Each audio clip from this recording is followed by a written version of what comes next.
Aşağıda çocuğu bağlayacağım. Gerek yok Ömer, gerek yok. Aşağıda çocuğu bağlayacağım. Bekle. Işıkla tut. Korkma bir şey yok. Hayır çocuk çekelim. Çürümüş abi. Dayı gel oraya bak, bana o da kalmış lan. Çık oradan. Çık oradan. Müsaade et. Ramazan kendini güvene al, çocuğu bağla. Ramazan. Biraz bunu gönder aşağıya. Bunu bırak. Abi bırakıyoruz.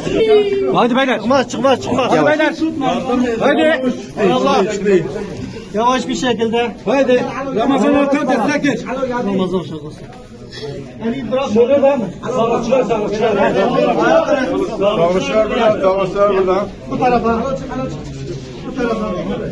Denizin altından destek seviyeye gidin. Denizin altından. Hangi bayan var?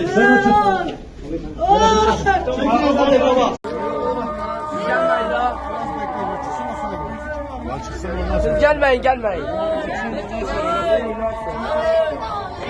Gidin.